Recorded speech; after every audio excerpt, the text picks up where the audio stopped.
एकमात्र वही तो है जो कि सबको नचा सकते हैं, सारा कंपनी वाला को। बाकी किसी में हिम्मत है नचाने का? बाकी तो नाचने वाला है।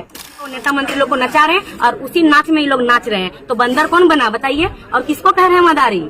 बंदर वो लोग बने हैं। कोई ब्लॉक में आके ऊंचा मुंह में बात नहीं कर पाता था, अब सबका हिम्मत हो ये सब आके बात करता है। कोई थाना प्रभारी से बात नहीं कर पाते थे, अब सब आके बात करते हैं थाना प्रभारी से भी। तो सबसे पहले जोहार, और आपके चैनल के माध्यम से जितने कोई भी इस वीडियो को देख रहे हैं, इस हम लोग का विचार को सुन रहे हैं, सबको मेरा जोहार रहेगा। तो देखिए, ब्लैक टीम जो है ये सबसे पहले तो शुरुआत किया गया था कि टाइगर दादा को सुरक्षा देने के लिए। यहाँ काफी ज्यादा अफवाहें फैलाया जा रहा था, काफी ज्यादा ट्रोल किया जा रहा था, काफी ज्यादा बोला जा रहा था कि टाइगर कैसे आएंगे यहाँ, कैसे प्रोग्राम करेंगे। तो यहाँ के जितने दादा लोग हैं सबने मिल करके एक निर्णय लिया कि हम लोग को एक टीम बनाना चाहिए, ब्लैक टीम, जो ब्लैक टी शर्ट रहेगा, ताकि हम लोग का पहचान होगा और हम लोग टाइगर को सुरक्षित यहाँ ला सके और सुरक्षित यहाँ से उनको अपना घर भेज सके, उनका सुरक्षा प्रदान करने के लिए। और अभी ये सिर्फ राजनगर में था, लेकिन राजनगर से धीरे धीरे ये पूरा कोल्हान में फैल गया। और अभी तो सुनने में आ रहा है कि पूरे झारखंड में, मैं कहीं भी जाती हूँ तो हर जगह कहते हैं कि ब्लैक टीम में हम लोग भी ब्लैक टीम में जुड़ना चाहते हैं, कि कैसे जुड़ेंगे। तो फिर हम बोलते हैं कि आप लोग भी अपना एक टीम बना लीजिए और उसके बाद आप लोग पूरा मतलब एक होता है ना कि 8 जन 10 जन जितना भी जन हो टीम बनाइए, फिर उसके बाद ब्लैक टीम के साथ कांटेक्ट करके आप लोग भी ब्लैक टीम के साथ जुड़िए। और चाहते हैं कि ये ब्लैक टीम पूरा झारखंड में पूरा एकदम ये ब्लैक टीम है। ब्लैक टीम के साथ साथ तो कई और भी लोग जो है जुड़ना चाहते हैं, तो क्या उनको पहले ब्लैक टीम में जुड़ना होगा या फिर वो डायरेक्ट इलेक्शन के समय जयराम महतो का सपोर्ट करेंगे? कैसा लग रहा है? देखिए, ब्लैक टीम में जुड़ने के लिए सबको स्वागत है, सब आ सकते हैं, सब जुड़ सकते हैं। लेकिन अगर कोई पार्टी पॉलिटिक्स में कहीं है और वो ब्लैक टीम में जुड़ना चाहते हैं, तो सबसे पहले उनको वो जगह इस्तीफा देना पड़ेगा। वो पार्टी पॉलिटिक्स उसको पूरी तरह से त्यागना पड़ेगा, छोड़ना पड़ेगा और निस्वार्थ भाव से आके ब्लैक टीम में जुड़ना पड़ेगा। मैडम, ये आपका खतियानी भाषा संघर्ष समिति 1932 आधारित स्थानीय नीति को लेकर संघर्ष करता आया है, आंदोलन करता आया। अब धीरे धीरे ये एक राजनीतिक रूप ले लिया है। तो क्या ये राजनीति में आना जरूरी था? देखिए, पहले तो ऐसा कोई निर्णय नहीं लिया गया था कि राजनीतिक रूप में। हमारे यहाँ इतना शोषण हो रहा है, शोषित किया जा रहा है यहाँ के लोगों को, सबको, छात्रों को। आप लोगों ने के देखे कि जो 1932 खतियान का जो ये हमारा झारखंडियों का सबका मांग था, ये हमारा जो अभी सरकार है, मुख्यमंत्री जी है, उनका ही मैनिफेस्टो में था कि 1932 खतियान आधारित नियोजन नीति, स्थायी नीति, उद्योग नीति, विस्थापन नीति, ये सारी नीतियां बनेगी। हर कंपनी में हमारे झारखंड के 75% झारखंडियों को, यहाँ के स्थायी लोगों को नौकरी मिलेगा। फिर उन्होंने कहा था कि यहाँ के छात्रों को नौकरी मिलेगा 90%, फिर 10% बाहर वालों को। और उसमें भी उनका जितना कुछ भी मैनिफेस्टो में था, उन्होंने कुछ भी एक भी काम नहीं किया। तो ये स्वाभाविक है कि हम लोग इसका मांग करें। और जब इसका हम लोग मांग कर रहे हैं, फिर भी सरकार ने 60-40 नियोजन नीति से फॉर्म निकाल रहा है। फिर अभी निकालेगा फॉर्म, ऐलान किया है। और उसके बाद जब हम लोग मंत्री जी के पास जाते हैं, मंत्रियों ने भी, विधायक ने भी 81 में से 72 विधायक, 72 विधायक समर्थन दिए, लेकिन फिर भी निकाला जा रहा है उसी से। और जब मंत्री से पूछा जाता है कि 60-40 नियोजन नीति क्या, तो उन्होंने कहते हैं कि वो कहते हैं 60-40 नियोजन नीति क्या है, ये कौन सा चिड़िया का नाम है? तो उनको अगर चिड़िया का नाम लगा तो अभी फॉर्म कैसे निकाला जा रहा है बताइए? नहीं निकालना चाहिए। तो ये सबका विरोध किया जा रहा है। और ये देखिए, एक स्वाभाविक है, ये हम लोग कर सकते हैं। और हमारा झारखंड में कोई बैरिकेडिंग नहीं है, कोई भी आके यहाँ घुस सकता है, कोई भी झारखंडी बन रहा है। और ये संवैधानिक नहीं है, संविधान में लिखा है कोई भी आके यहाँ व्यवसाय कर सकता है, रह सकता है, कमा सकता है, अपना पेट पाल सकता है, लेकिन यहाँ का स्थायी निवासी नहीं बन सकता। एक व्यक्ति 2 जगह का स्थायी निवासी कभी नहीं बन सकता। आप एक चीज सोचिए, कोई महिला का अगर शादी होता है, जब उसका शादी होता है तो एक जगह डिवोर्स नहीं होगी, दूसरा जगह शादी कर सकती है क्या? नहीं। तो एक व्यक्ति 2 जगह का स्थायी निवासी कैसे बन सकता है? और ये संवैधानिक है भी नहीं, असंवैधानिक है। तो हम लोग का मांग पूरा संवैधानिक है, हम लोग का लड़ाई पूरा संवैधानिक है। जब से झारखंड बना, कई सारे राजनीतिक दल आए, नेता यहाँ पर, मुख्यमंत्री भी कई बार बने, कई लोगों कई मंत्री बने, लेकिन किसी ने इस मुद्दे को नहीं उठाया था। जितना आप अभी किसी पार्टी में नहीं होकर भी आपकी पार्टी यानी खतियानी जेबी केसेस को उठाई है। अब आपके सामने आने वाला इलेक्शन में भी आप लोग चाहते हैं कि हमारा एक कैंडिडेट खड़ा हो।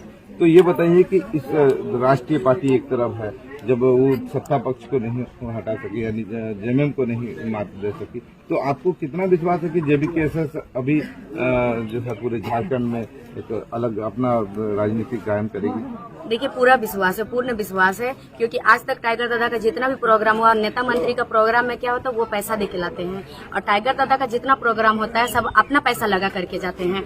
और जैसे कि आपने पूछा था, अभी क्वेश्चन किया था कि आप लोग राजनीतिक में क्यों आए, कैसे राजनीतिक में, आप ये चीज आपने क्वेश्चन किया था, तो राजनीतिक में आने का कोई विचारधारा था नहीं, यही हम लोग का मेन मकसद है राजनीतिक में आने का। अब हर जगह देखिए, हम लोग अगर बंदी करने जा रहे हैं, सरकार को कुछ कहने जा रहे हैं, तो सीधा 353 का धारा लगा दे रहा है। सरकार कुछ भी करे, हम लोग बोलने जाएंगे तो सीधा एकदम सरकारी काम पे बाधा डाल रहा है बोल के धारा बैठा दे रहा है। तो हम लोग क्या करेंगे? लास्ट ऑप्शन हमारे पास कुछ नहीं बचा है राजनीतिक दल में आने के अलावा। और राजनीतिक दल में इतना सारा प्रोग्राम हुआ, इतना सब कुछ हो रहा है, इस सब में पूरा डुमरी वाला आप देखे होंगे, कुछ फोटो वायरल हुआ, उसमें जेएमएम का झंडा लगा के गया था, तेल भर के गया था, लेकिन गया था टाइगर का सुनने के लिए, गया था ना सब कोई। तो यहाँ से साफ नजर आ रहा है कि बदलाव अब हो चुका है, बदलाव हो रहा है। और टाइगर दादा अपना मर्जी से, और जेबीकेएसएस के जितने भी सदस्य अपना मर्जी से, किन्हीं ने भी पार्टी नहीं बनाया, प्रेस किया गया, जितने हम लोग आम पब्लिक है, जितने जनता है, सबने मिलकर कहा कि पार्टी बनाना चाहिए जेबीकेएसएस। देखिए, 2 पार्टी है हमारा झारखंड में, ये थोड़ा राजनीतिक बात हो जाएगा, लेकिन हकीकत बात है, झारखंड का 2 पार्टी है, आजसू और जेएमएम। आजसू और जेएमएम दोनों बाहरी पार्टी का, बाहरी तो नहीं, जो सेंट्रल पार्टी है उन लोग का झोली में घुस चुका है। झोली में मतलब उन लोग का एकदम थैला में घुस चुका है, उन लोग जो बोलेगा वही करेगा, और वो लोग कभी नहीं चाहेगा झारखंड का हित में, क्योंकि झारखंड में पूरा भारत का 40% अकेला राज्य है जो 40% खनिज संपदा दे सकता है, और जो 40% खनिज संपदा देगा उसमें से वो लोग भला क्यों झारखंड में ब्रैकेटिंग लगाएंगे? बताइए। आईएएस आईपीएस जितना भी हो, अफसर, छोटा कर्मचारी भी, वो लोग अपना ही यहाँ घुसाएंगे ना। अगर झारखंड के बेटा बेटी पढ़ेंगे लिखेंगे, नौजवान यहाँ अफसर बनेंगे, झारखंड के लोग शिक्षित बनेंगे, तो फिर वो लोग लूट कैसे पाएंगे? इसीलिए वो लोग कभी नहीं चाहेंगे। और ये लोग तो वही लोग के साथ गठबंधन कर लिए, गांठ बंध लिए हैं, तो फिर उन लोग के इशारे पे चल रहे हैं। तो तीसरा ऑप्शन कोई था नहीं, अब तीसरा ऑप्शन बन गया है, अब क्यों नहीं होगा? जरूर बदलाव होगा। और एक बात है, जैसे कि कुछ भी राजनीतिक दल वाले लोग हैं, वो लोग कभी बहुत उल्टा पुल्टा कहना है कि जेबीकेएसएस ये है वो है, हमारा झारखंडी पार्टी का ही। तो उन लोगों से बस एक चीज कहना है कि जेबीकेएसएस का अगर यहाँ लाया गया तो आप ही लोग के चलते आया जेबीकेएसएस, नहीं तो ये जो पढ़ने वाले छात्र है, सबको मालूम है कि जितना भी अभी आंदोलन में आए हैं सब पढ़ने वाले छात्र है। पढ़ने वाले छात्र वो लोग भला क्यों आते आंदोलन में, क्यों आते राजनीतिक में? नहीं आते। और जितना भी मतलब ये है, यहाँ झारखंड में वो लोग ऐसे करके रखे हैं ना, यहाँ के कंपनी बना रहे हैं और अपना पैसा बांट रहे हैं, पैसा दे रहे हैं। झारखंडी लोगों को, भोला वाला लोग है, ठगे जाते थे पहले। किसी को कभी किसी ने भी ये नहीं कहा था कि तुम्हारा अधिकार ये है। एक जेबीकेएसएस एक ऐसा है जो कि गांव गांव जाके सबको अधिकार बताता कि ये आपका अधिकार है, आपको आवाज उठाना चाहिए, आपका बोलना चाहिए। कोई ब्लॉक में आके ऊंचा मुंह में बात नहीं कर पाता था, अब सबका हिम्मत हो, ये सब आके बात करता है। कोई थाना प्रभारी से बात नहीं कर पाते थे, अब सब आके बात करते हैं थाना प्रभारी से भी। तो ये जेबीकेएसएस का ही देने। आज अगर सबके अंदर हिम्मत और जुनून, ये जो एक छोटा बच्चा को देखे थे यहाँ, 17 साल का बच्चा था, वो बच्चा के अंदर जो एक जुनून देखे थे ना, तो बच्चा का मन में भी तो कहीं ना कहीं है कि ये आ गया जेबीकेएसएस के प्रति, तो कैसे नहीं बदलाव आ रहा है? जरूर बदलाव हो रहा है और जेबीकेएसएस जीतेगा। जेबीकेएसएस एक राजनीतिक पार्टी के एक नेता ने ये कहा था कि जब हजारीबाग में आपका एक कार्यक्रम था महाअधिवेशन, उसमें जो लाखों की संख्या में भीड़ हुई थी, उस दौरान एक नेता के द्वारा बयान आया था कि मदारी का खेल देखने के लिए हजारों की भीड़ आती है, उसी तरह ये मदारी का खेल है। और आने वाला राजनीतिक जो है इलेक्शन है, उस समय आपको पता चल जाएगा कि ये मतलब ये जो भीड़ है, वैसे तो मदारी के जो डुगडुगी बजा करता है उस समय ही भीड़ होता है। तो क्या वो राजनीतिक लड़ सकते हैं या फिर वो क्या विधानसभा लड़ सकते हैं?